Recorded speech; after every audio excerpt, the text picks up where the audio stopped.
Shalom, and thank you for listening to sermons from Tikvat Israel, a Messianic synagogue in the heart of Richmond, Virginia. Listening to the podcast is great, but we would love to meet you in person. All are welcome, and that includes you. So if you want the full experience, please join us Saturday mornings at 10 a.m. for our worship service at the corner of Arthur Ashe Boulevard and Grove in the historic synagogue across from the Art Museum. Can't make it in person? No problem. We are also live streaming on YouTube. Contact our administrator at tikvatdirector@gmail.com for the link during the week, or contact us on our website, tikvatisrael.com. There, you can also support the ministry, learn more about Messianic Judaism, and find helpful resources. May Hashem bless you through the hearing of His word. Rabbi Dr. Michael Shiffman is the executive director of Chevra USA, a 501c3 organization based in the U.S. that provides food security to hundreds of displaced Ukrainian Jews, as well as relief aid to people of all faiths in the war-torn areas of the former Soviet Union and now, I believe, in Israel. Dr. Shiffman was born in New York to a traditional Jewish family. He completed his education with a BA from Arizona State and continued to his master's and doctor of ministry.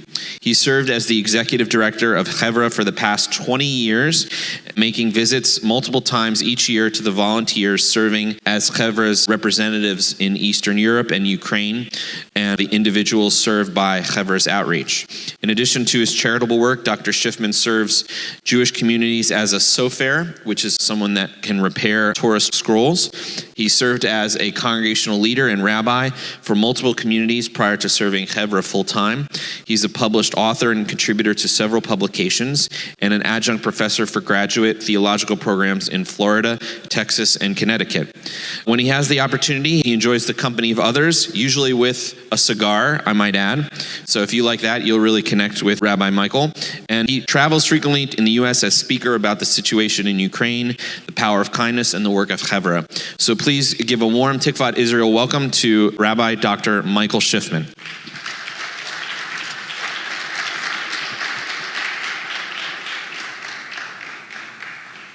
Thank you. It's really good to be here. It's good to be back. It's been 30 years, not 20. Yeah, we got to get a better picture of me for the announcements, too. But it is good to be. You got to excuse me. I have a torn tendon in my leg, which means walking is a challenge. I've got a torn rotator cuff. That's a challenge, too. So luckily, it's in my left arm, so I can still play with my right arm here, and I'm okay. 50 years ago, I told God, I will go wherever you want me to go, and I will do whatever you want me to do. And right now, I'm falling apart at the seams, but I'm still going, and joyfully so. The first thing I talk about when we do things is, what's the next trip? Where are we going? But let me start off by talking about the Parsha a little bit. I always like to talk about the Parsha. This week and next week are like my favorite passages in the Bible. The story of Joseph, the patriarch Joseph, and how he reveals himself to his brothers. It has special meaning in a Messianic context. And the reason is, Joseph is the clearest picture we have of Yeshua in the Torah. And because, Yeshua said, if you believe Moses and the prophets, you would have believed me because they spoke about me. Where else did Moses speak about Yeshua? You could say, it says there's a prophecy that says, a prophet shall arise from among you that will be like me. That's great, but that's a stretch. You can't go, that's Yeshua. Well, we only know that because Yeshua quoted it. Other than that, there's nothing very descriptive about him, except the patriarch Joseph. And what happened was that everywhere Joseph was like the favorite child, he was sold into slavery. He was so good at it, he became the head slave of Potiphar. And then he gets accused and he gets thrown into prison. Then he's practically running the whole prison, and he's interpreting dreams, And then he's brought before Pharaoh. And he goes from being a prisoner to being the second most powerful person in the world, only under Pharaoh. Just like Yeshua, who became a human, who was found to be in human flesh, and he was like nothing. He was no king when he walked around in human flesh. And then he died. He was killed. And then he rose up and he was sitting at the right hand of God. He was given a name that is above every name, only under the Father. So there's a very clear picture of Yeshua and his life in the Torah through Joseph. Why is this important? Because do you ever get involved in a prophecy discussion ever? How many of you have never talked prophecy ever? That's what I thought. We all have. It's like everybody's hobby. What's it going to be like in the end times? Well, my view is this. If you want to know what it's going to be like, what's it going to be like when Yeshua returns?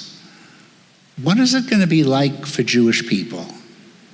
When I listen to the church, you know what they tell me? Oh, well, yeah, at the end it says all Israel shall be saved. And they make it sound like Yeshua's going to come, he's going to set up the church as the head of everything, and then he's going to see the Jews off in some corner. He goes, okay, you can come in, but sit way over there. And they kind of come in sheepishly. That doesn't sound like the Bible, does it? It's not the Bible, it's somebody's theology, but it's not my theology. The picture we have is Joseph when he reveals himself to his brothers. Judah pleads the case for Benjamin, and it breaks Joseph's heart.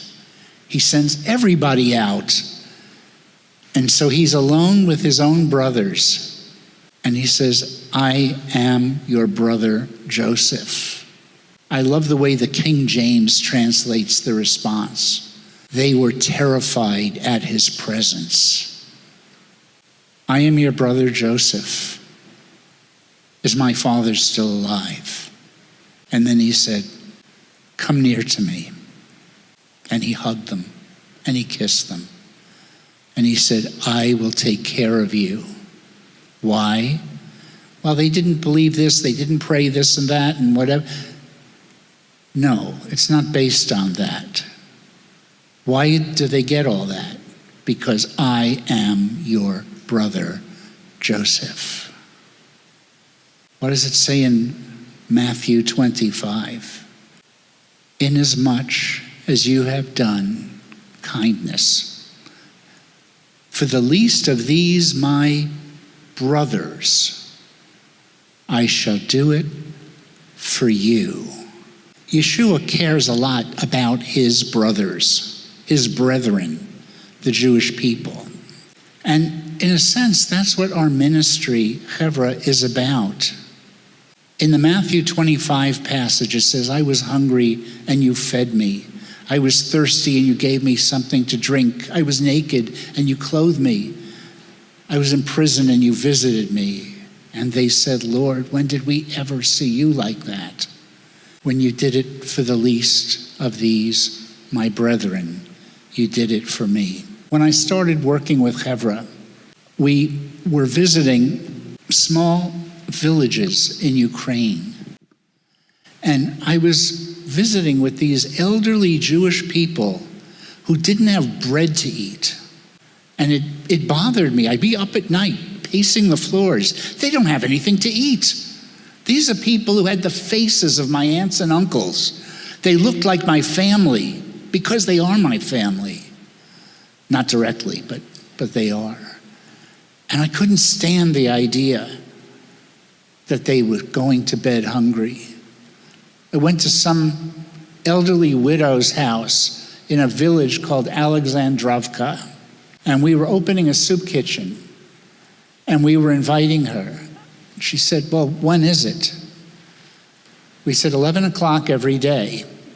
And she said, no, I can't go. Why can't you go? She said, well, my granddaughter lives with me, and she's in school then, so I can't go. And I'm looking, why can't you go if she's in school? She said, because she has the shoes. She couldn't go because they only had one pair of shoes between them. Guess who went shoe shopping? It doesn't take a lot to change a life. For the cost of a pair of shoes, that lady could go to the soup kitchen, and she could bring food home, so when her granddaughter got home, she could eat too. It doesn't take much to touch someone else's life. When I started doing this ministry, I quickly became addicted to it, because there's something about helping people. There's something about being a blessing, because there's so much darkness in this world. So much horrible things, and you know what I'm talking about because you live in this world too. I wanted to be some light. I wanted to bring some comfort. When the little girl came home, we were still there. And she came in and she said to her grandmother, there's a piece of bread in the kitchen, can I have it? And her grandmother said, yeah, go. It'd be like my grandmother going, go, Tatala, it's okay. The girl was worried. I watched it. She said, if I eat this, will we have anything for tomorrow? A child should not have to worry like that. We talk about it as food security, and they didn't have it. It doesn't take a lot.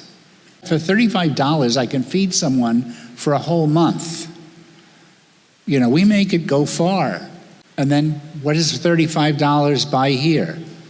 If you got a family, it's an afternoon at McDonald's. A whole month. And when I visit soup kitchens, I visit the soup kitchens. At first when I went, they go, oh, you want to eat? And I'm like, yeah, it's okay. You know, but then I was looking at the food and it looked really good. So I sat with the people and I'm eating. I was having soup. I had chicken Kiev. It was delicious, by the way. They make it better than they do here. No wonder. Anyway, I asked the people, let me ask you a question. Do you eat this way all the time here? Or are they just doing it because we're guests? You know, you kind of wonder about that. They go, no, this is what we get all the time. And it made me feel great because I realized the help we're giving is actually doing what it's supposed to do. And it's better than giving food parcels, because in food parcels, people sit in their apartment and it's like they're waiting to die. When they come to a soup kitchen, they socialize. They're laughing, they're telling jokes. They make an afternoon of it. We get to bless people, and it takes very little to be a blessing and to help. It's really kind of strange because things have changed greatly over the years. I've been here every couple of years for a lot of years. I remember when you got this building. How long have you? Probably a while. Anyway, 1990. Yeah.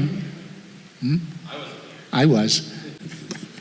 Anyway, I've been doing this a long time and seeing these things happen. But our work has changed over the years. Because I started working with Chevra in 1993. And in 1993, our work had three focuses. One, feeding poor, hungry Jews. Two, Aliyah, helping Jews get to Israel, because those were the years of the great Russian Aliyah. And the third was Messianic ministry. I originally started going to teach people because that's what I did. You know, you were talking about gifts and spiritual gifts. I always wanted the really cool gifts. You know, speaking tongues was great, and, then, you make people fall over when you pray for them, really good gifts. I never got those gifts, by the way. I got a really boring gift, teaching. And I thought, this is big deal. I didn't like school, so I didn't like a gift where it had to do with teaching. But then God showed me something. Through my teaching, I saw lives changed. And it lasted longer than the cool gifts. And maybe it's not so cool, but there's better things than being cool. Watching your gift change lives. So I'm still teaching. I love when my students come to me and say, this is the best class I've ever had. Doesn't because I didn't do anything, but God used it to change their life. It's never you, and it's never me. It's what God does when you make yourself available. And it's a great thing. Our work changed. We went from doing that to around the early 2000s. By the early 2000s, they didn't need me to teach so much because, like most people, they knew everything. So instead, I began doing humanitarian work. I just felt I wanted to. And I had been visiting all along people and I just focused on it. And we did more. And I traveled with my friend Eric, who was at the UMJC conference this summer. We've traveled all over the former Soviet Union. We used to work, by the way, not just in Ukraine. We used to work in Russia until Putin came, and he didn't want any help from the West. So he closed us out. We are feeding a lot of people in Russia, too. And Moldova and Belarus. We were involved. When we started doing the humanitarian, it kind of morphed into mostly like a soup kitchen ministry. And that's what I've talked about with you guys over the years. And they're important, and we're still operating soup kitchens. Things changed with COVID. And we had to change with it if we were going to be effective. We turned on a dime. The governments in Ukraine made us close all the soup kitchens. Just like here, everything closed down, unless you lived in Florida. We didn't close Florida. But everything was closed. So we put on masks and we brought food parcels. I have pictures of people, happy people with masks, receiving food parcels. I don't like them as much because the people are sitting in their apartment, they can't socialize. Secondly, you never get as much food with a parcel as you do at a soup kitchen. And thirdly, it costs more money for that food parcel than it does for a soup kitchen. So you're getting less for more money, and it only gives them food. It doesn't give them an opportunity to fellowship and minister with one another. But we did what we could. When they said you can have the soup kitchens open, we reopened. And then they closed again, and then they opened again. It was the age of COVID. And then everything was good until one day the Russian army started flooding into eastern Ukraine. And we had been working with the war area for a long time when it was a more regional kind of thing. But when it became a full-blown war, we had to change again. We couldn't do soup kitchens, not because of COVID, but because I was watching when the Ukrainian war started, I was watching the news. Every city that was bombed were cities that we had soup kitchens in. 35 soup kitchens all over Ukraine. And one lady who worked in the soup kitchen, her house was bombed while she was at the soup kitchen. Destroyed the whole thing. I couldn't believe what I was seeing. And it hurt me because I knew these people.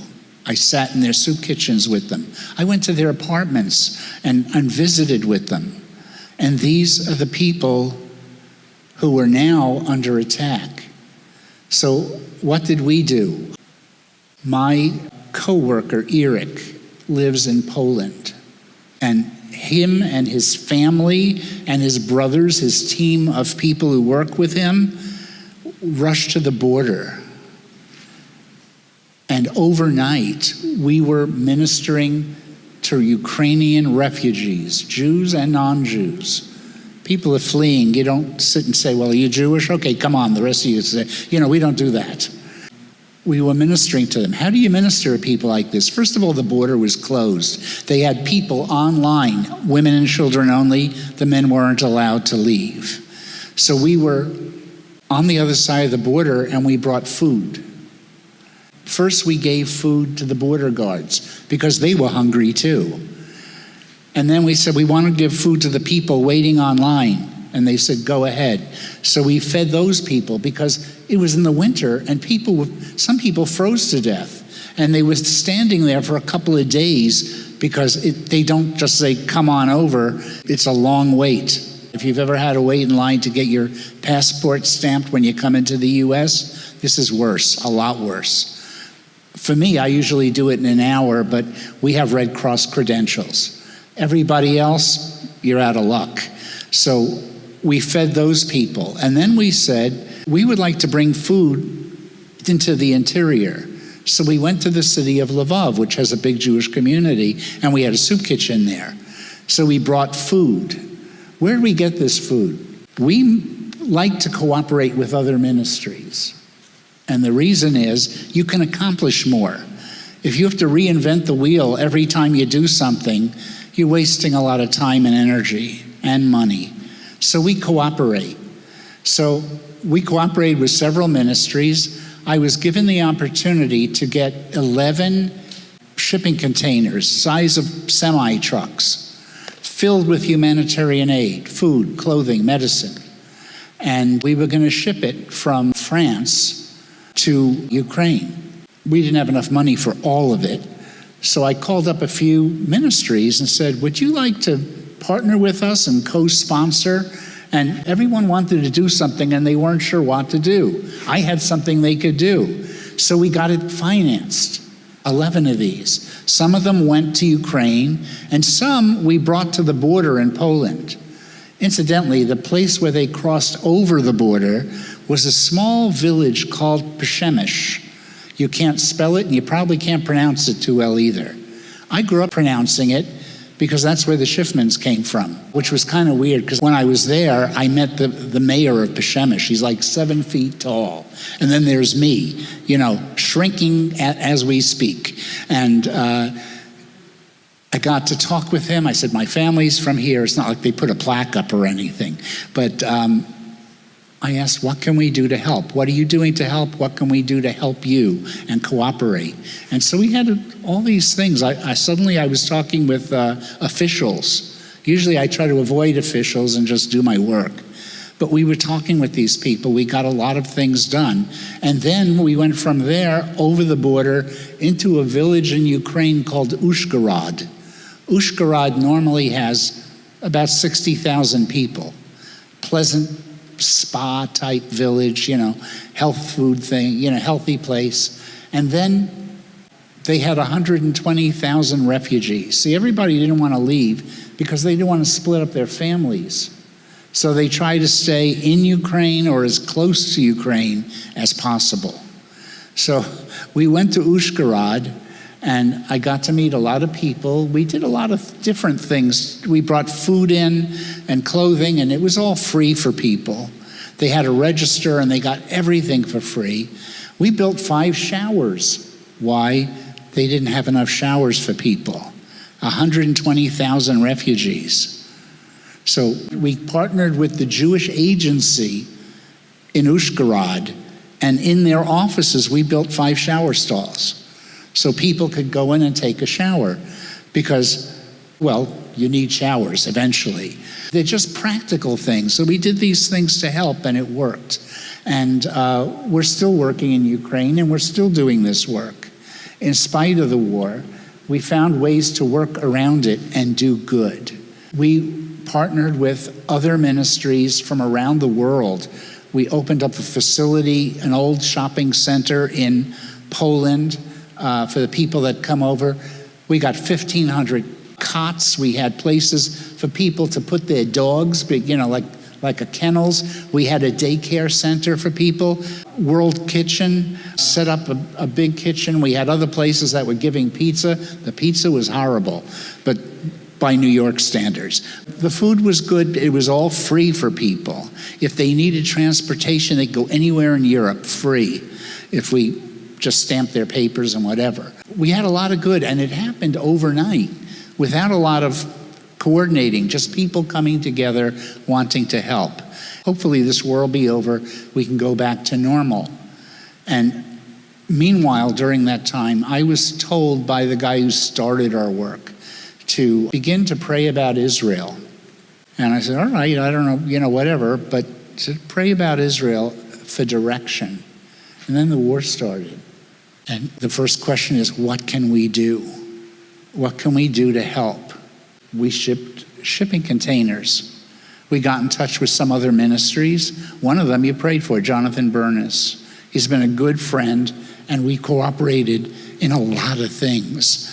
He's been very good, and what a blessing to work with him.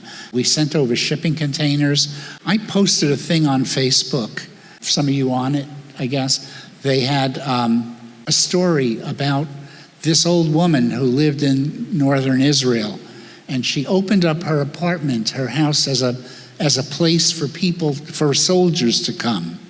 And she made them hot meals. She let them use the showers, and she got them fresh clothes. And it was like a place they could come for a little, what would you call it, respite? Relaxation, after, just to catch a breather.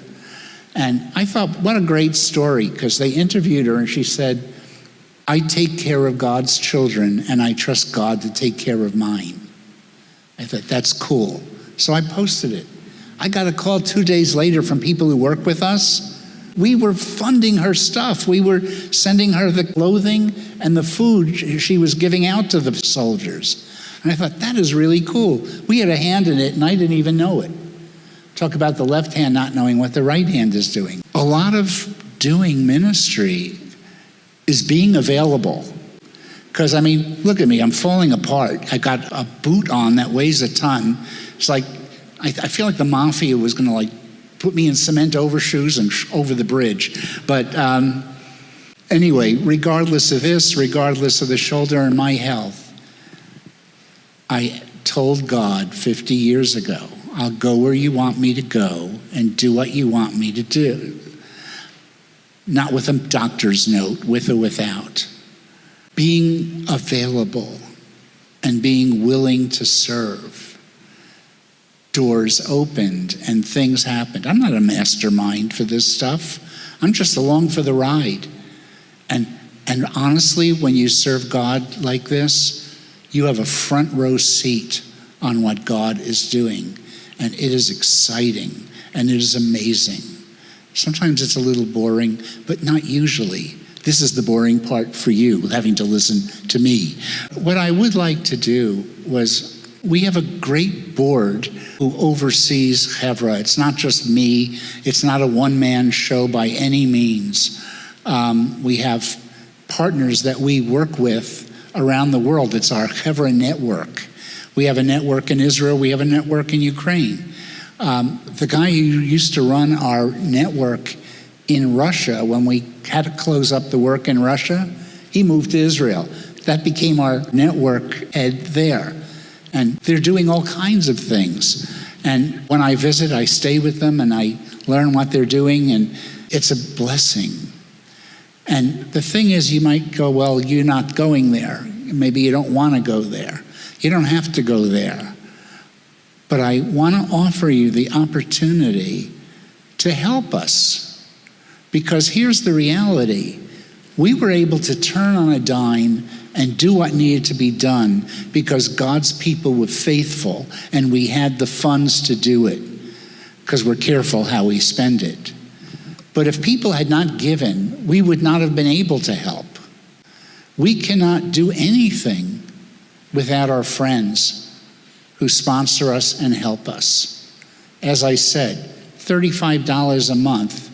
Actually, it costs a little more than that, but it's a number we've always advertised for years, so we'll stick with it. $35 a month, more like $40. I can feed somebody for a month. $35 a month, I can send clothing and food and medicine to Ukraine. You know how that comes? These semis, each one has about $250,000 worth of merchandise, brand new stuff. You know how much we pay?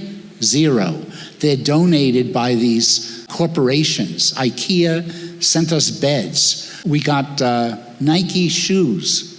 They're very comfortable. I got a pair for myself from them too. only because my shoes fell apart. And they said, oh, come on, we'll give you from this. And I said, no, it's for the people. They said, you're working here, take it. So I did. They weren't bad. This is not a Nike ad. I just want you to know that we get new stuff for nothing. All we have to do is pay the shipping.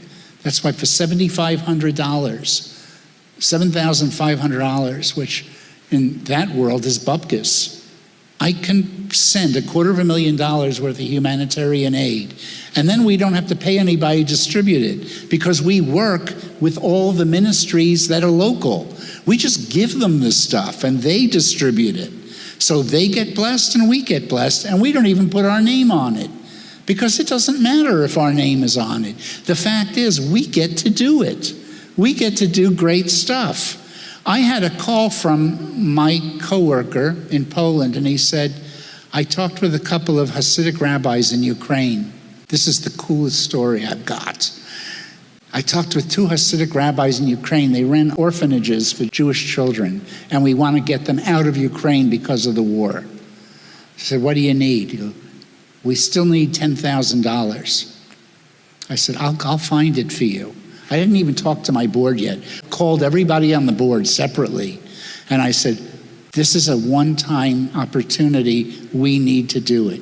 If we don't do this, we don't deserve to exist. That's how I felt. To not help Jewish orphans, we wired the money. Everybody agreed with me. I was amazed. No, we have a good team. We sent the money out, didn't hear another word.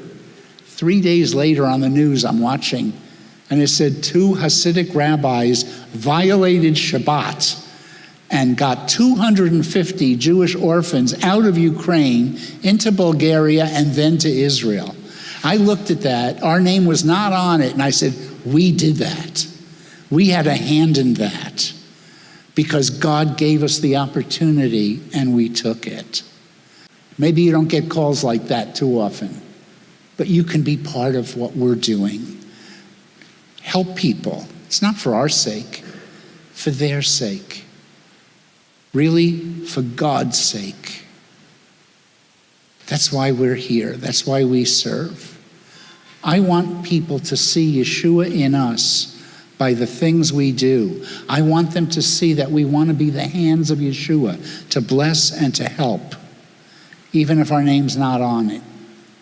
We don't need our name on it. What I do need is you to pray, and I do need you to support us, because I don't know what will happen next, but I want to make sure we're able to step up to the plate. I want to thank you all for those of you who do support us. Our website is mychevra, my like mine, mychevra.org. And that's all it takes. We are grateful for your partnering with us. We are grateful for your support. And we are most grateful for your friendship. That's what Chevra means, friendship. I want to thank you, and may God bless you. Thank you.